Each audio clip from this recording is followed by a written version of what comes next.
नमस्कार, मी प्रतिभा मोरे तुम्हाला मराठी सुलभ भारती इयत्ता 6वीचे काही पाठ समजावून सांगत आहे.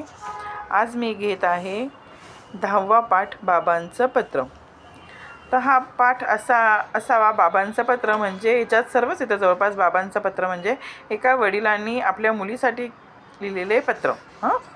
तर सुरुवात अशी आहे. प्रिय वैष्णवी, अनेक शुभाशीर्वाद. मी कामात पुरता गुरफटला म्हणजे व्यस्त होणं किंवा गुंतून होतो. मराठी सांगायचं म्हटलं तर गुंतून होतो. म्हणून मला पत्र पाठवायला उशीर होत आहे. तुझ्या आईने मला दूरध्वनीवरून म्हणजे फोनवरून सांगितले की तुला 6माहीचा गणिताचा पेपर खूपच कठीण गेला, म्हणून तू फार निराश झाली आहेस. पेपरहून घरी आल्यावर त्या दिवशी तू रडतही होतीस. मला वाटलं दूरध्वनीवरून तुझ्याशी बोलण्यापेक्षा तुला पत्र लिहून तुझ्याशी हितगुज करावं म्हणजे आपल्या मनातील गोष्टी सांगाव्या, म्हणून तुझ्यासाठी हे पत्र लिहित आहे. वैष्णवीला पेपर कठीण गेल्यामुळे वडिलांनी तिच्याशी फोनवरून म्हणजे दूरध्वनी म्हणजे फोनवरून बोलण्यापेक्षा पत्र लिहून आपल्या मनातील गोष्टी सांगाव्या असं त्यांना वाटलं, म्हणून त्यांनी वैष्णवीला पत्र लिहिलं आहे. अगं वैष्णवी, गणिताचा पेपर कठीण गेला म्हणून गणितानंतर असलेल्या विषयाचे पेपर अवघड जाणार असे होत नाही. त्यांचं म्हणणं असं आहे की तुला गणिताचा पेपर कठीण गेला म्हणून याच्यानंतरचे पेपर तुला कठीण जातील असं काही नसतं. मग त्याच गोष्टीचा विचार करत बसल्यामुळे उरलेल्या पेपरवरही त्याचा विपरीत परिणाम होतो. आपण जर का तिने त्याच गोष्टीचा विचार करत बसले की मला आजचा पेपर कठीण गेला तर त्याचा परिणाम काय होतो, दुसऱ्या पेपरवर होतो असं ते सांगू इच्छितात हे पत्रातून. मग एखाद्या विषयात गुण कमी पडले, त्यांचं म्हणणे जर का तुला एखाद्या विषयामध्ये कमी गुण पडले तर याचा अर्थ आपण आयुष्यात अपयशी झालो असे नाही. म्हणजे एखाद्या विषयात जर का आपल्याला कमी गुण पडले तर याचा अर्थ असा नसतो की आपण आयुष्यात अपयशी झालो. असं काही नसतं की एखाद्या विषयात आपल्याला कमी गुण पडले म्हणून अपयशी झालो असं बाबा वैष्णवीला सांगतात. पुढे ते म्हणतात, तुला सांगतो गणिताशी तू मैत्री कर. गणित हा विषय आहे ना, बाबा वैष्णवीला सांगू इच्छितात की तू काय कर, गणिताशी मैत्री कर. मग बघ गंमत या विषयाची, तुला मुळीच भीती वाटणार नाही. म्हणजे जर का तू गणित ह्या विषयाशी मैत्री केलीस की तू याची गंमत अशी आहे की तुला गणित या विषयाची भीती वाटणार नाही. गणितातील संकल्पना, संबोध, क्रिया तू नीट समजावून घे. गणितात जे संकल्पना, संबोध, क्रिया असतात त्या तू नीट समजावून घेतल्या. त्यांची उदाहरणे सोडवण्याचा चांगला सराव म्हणजे प्रॅक्टिस. वारंवार सराव म्हणजे प्रॅक्टिस किंवा एखादी गोष्ट वारंवार सोडवत राहणे. सराव कर. हा विषय लवकर तुला लाडका होईल. जर का तू गणित ह्या विषयाचे संबोध क्रिया तू नीट समजावून घेतल्या आणि त्यांची उदाहरणे वारंवार सोडवलीस तर हा विषय तुला लाडका होईल. हे अगदी नक्कीच तुला हा विषय लाडका होईल असे बाबा वैष्णवीला सांगू इच्छितात. बाळा, आणखीन एक तुला सांगतो, परीक्षेतील गुण किंवा श्रेणी महत्त्वाची आहेत. काय म्हणतात ते, बाळा आणखीन एक तुला सांगतो, परीक्षेतील गुण किंवा श्रेणी महत्त्वाची आहेत, पण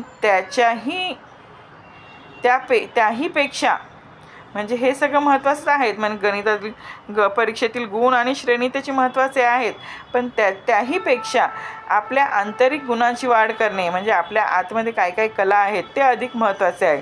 म्हणजे तू गोष्टी छान सांगतेस, चित्र उत्तम काढतेस आणि सुंदर नृत्यही करतेस. तुझ्यामध्ये कोणते कोणते गुण आहेत सांगा. वैष्णवीत कोणते कोणते गुण आहेत ते म्हणतात, तू गोष्टी छान सांगतेस, चित्र उत्तम काढतेस आणि ती नृत्यही सुंदर करतेस. हे सारं सुरू ठेव. हे तुझ्या अंगातल्या इतर कला आहेत त्या तू चालू ठेव.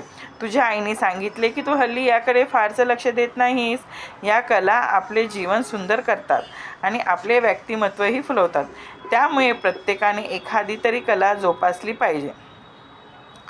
स्वतःमधील गुणांची वाढ करायला तुला अनेक संधी मिळतील. त्याचा तू पुरेपूर उपयोग करून घे. बाबांनी सांगितलेले ऐकून त्याप्रमाणे तू वागशील याची मला खात्री आहे. बाबा यांनी इथे असं सांगण्याचा प्रयत्न करतायत वैष्णवीचे वडील की तुझ्या अंगामध्ये ज्या इतर कला आहेत म्हणजे अभ्यास तर तू कर, त्यातले गुण तितकेच महत्त्वाचे असतात, पण त्याच्या व्यतिरिक्त जे तुझ्यामध्ये कला आहेत त्याही तू जप. जसं तुझी आई म्हटली की काही दिवसापासून त्या गोष्टी तू करत नाही आहे तर तसं तू करू नको. त्या कलाही त्या जोपास.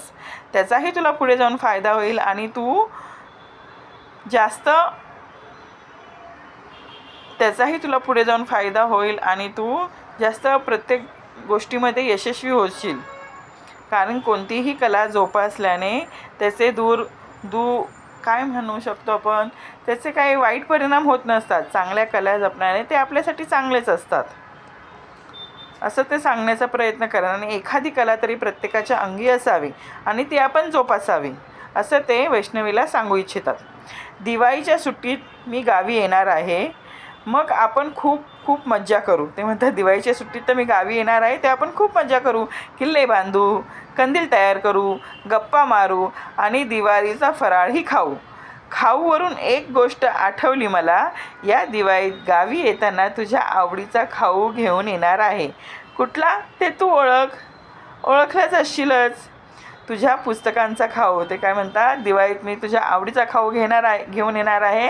आणि तुझा खाऊ कोणता आहे, तर पुस्तकांचा खाऊ. म्हणजे वैष्णवीला पुस्तक वाचण्याची आवड आहे. गावी येताना मी तुझ्यासाठी गोष्टींची अनेक पुस्तके घेऊन येणार आहे. कळलं बाबा, कोणता खाऊ घेऊन येणार आहेत वैष्णवीसाठी? अनेक गोष्टींची पुस्तकं घेऊन येणार आहे. वाचून बघ तू, खूप आवडतील तुला. बरं, आता थांबतो. बाकी सारे भेटी अंती बोलू. कळलं? शेवटी वडील काय म्हणतात की मी दिवाळीच्या सुट्टीत येणार आहे, तर आपण खूप मज्जा करू, किल्ले बांधू, कंदील तयार करू, गप्पा मारू, दिवाळीचे फराळही करू आणि फराळही खाऊवरनं त्यांना आठवतं की मी माझ्या मुलीला आवडणाऱ्या पुस्तकांचा खाऊ, म्हणजे तिला पुस्तकं वाचायला आवडतात, म्हणून मी माझ्या मुलीला गोष्टीचं पुस्तक घेऊन जाणार आहे.